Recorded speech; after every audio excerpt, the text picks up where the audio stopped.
I love listening to these and seeing my train of thought on this music. That last one had a Kiss, the band Kiss captcha. I don't make the captchas. Whatever happens with those happens. I hope nobody sees this and thinks I'm a Kiss fan because their music is really insipid. I love listening to myself talk about my brain running through it and what I would say about these. I'm inspired by YouTubers that talk about records and stuff like that, and it's really fun listening to people's train of thought on music. Even though this is not normally the stuff I would listen to, it's just almost all of it is stuff that I found at thrift shops in the Midwest, and it's not the best stuff there is. It's just music, it's just music that you find. Andrew Bird, I've mentioned Andrew Bird before. What's the name of this? I guess it's self-titled. Farm Hate Apocrypha or something like that. Andrew Bird, I liked his first couple albums. He was with the band Squirrel Nut Zippers. I saw Squirrel Nut Zippers live. I saw Andrew Bird live. I saw Catherine Whalen live, all on 3 separate occasions. That music embodies a time and a place, even though that music, and now I listen to it, it's corny as hell. Sing those songs backwards and forwards. Andrew Bird, I would pick up his indie stuff saying, hey, I'm going to listen to this because this is what's called independent rock or whatnot.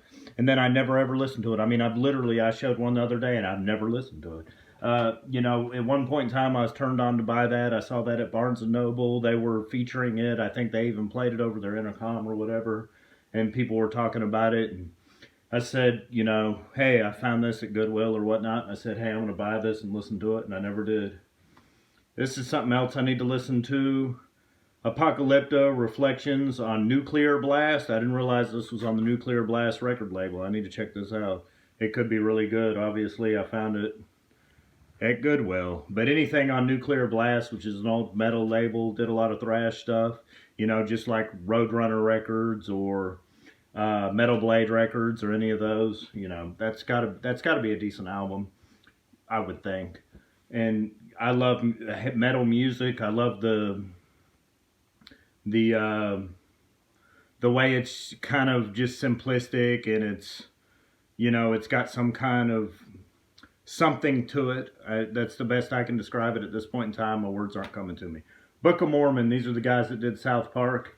They did this funny Broadway play about the Mormon religion, and it's just so funny. It's just really funny stuff. The thing that I know so much, I've studied the Mormon religion so much. Very interesting religion for the fact that it's so popular, but it's kind of built on, I don't want to say it, but it's, there's videos now. So many people know where the Mormon religion came from. So many people know what the Mormon religion is. So many people know how they kind of creep into your mind and all that. And more people are leaving that religion.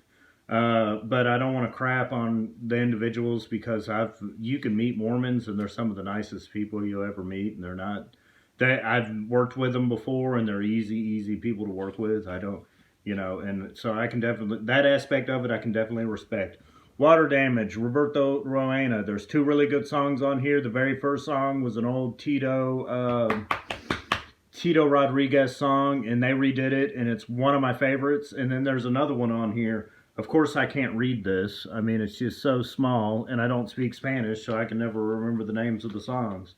This is... And it doesn't put the songs in the liner notes. So it was on the back of the CD. The CD got ruined. The name of the album is Lucky 7. It is an incredible album. Incredible, but the recording of it is not very good. You can barely hear the bass. But the first song on there, and they got another one. Dun dun dun dun dun dun dun dun. That album's really good. I bought it when it was redone for Fania. And it's on that Fania International label, if you can see it there. Love Roberto Roena. Just love it. That's my pride and joy. Black Sabbath, Paranoid. The song Paranoid, they weren't going to put on the album, but it was only 35 minutes long, and the producer wanted to make it closer to 40 minutes, so they ran through this version of Paranoid and you can hear old, Ozzy Osbourne was making that song as he went along, and you can hear old footage of him going da da da da da da da da, couldn't help me with my mind. not their best album in my opinion. Volume 4 is one of their best. Masters of Reality are one of their best. And they're probably their best album that everybody universally hates is called Never Say Die. I've got that somewhere in this.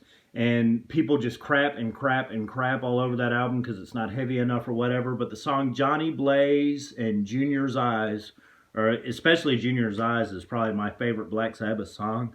But that album just ain't as heavy. But out of their first four, Volume 4 is probably my favorite. They were going to call that album Snowblind, but the producer wouldn't let them. This has got War Pigs on it, and Iron Man.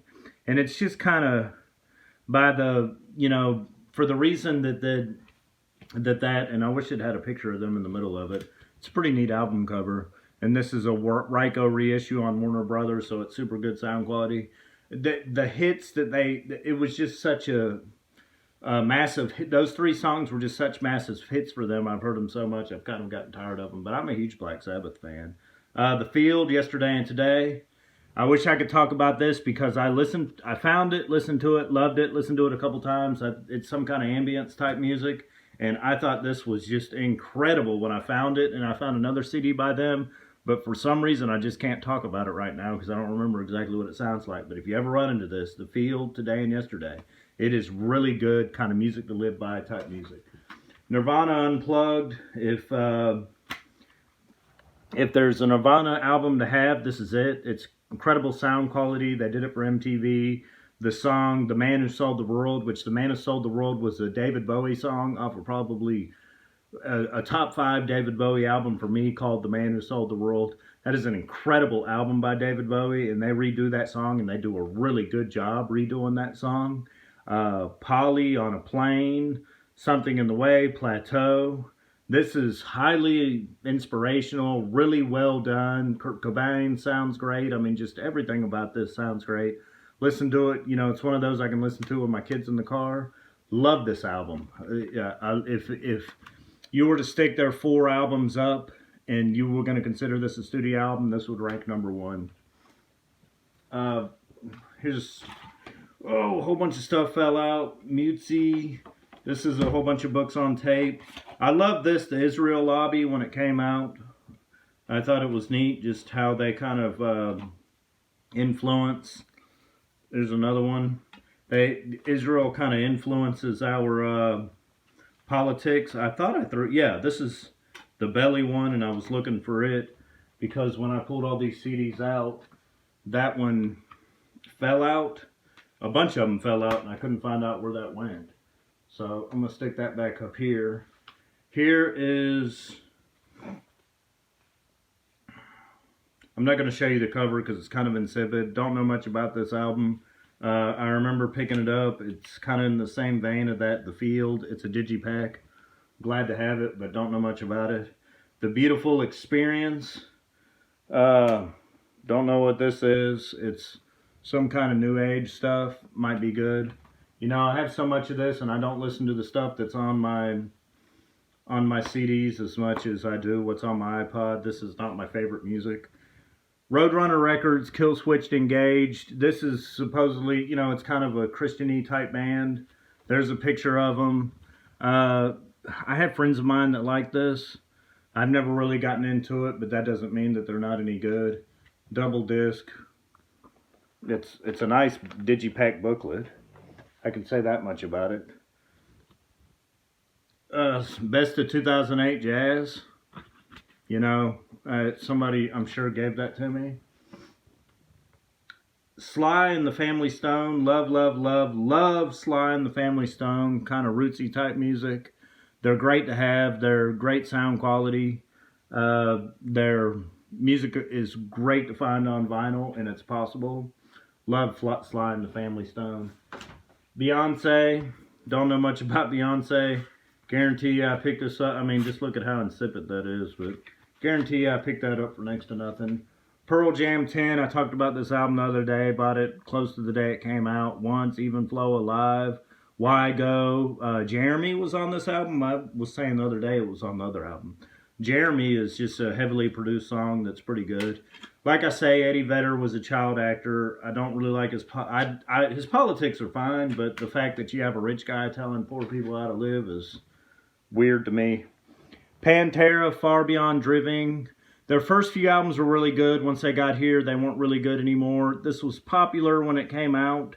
You know, it was on Headbangers Ball and all that. I think it's got the song Walk. No, it doesn't. That was the one after that. The name of that one is, or the one before that, is called Cowboys from Hell, and it's got the song Walk. The music's kind of insipid. It's thrash metal.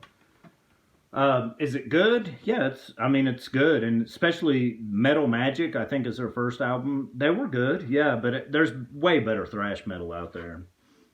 Experienced Jill Scott. Can't say much about this, but I know that it's good. It's not necessarily what it looks like, and she may be Gil Scott Heron's daughter. I'm beginning to think that, but I love some of the longer songs on here. It's a little bit spoken wordy, but it's good. I'm going to stop right there.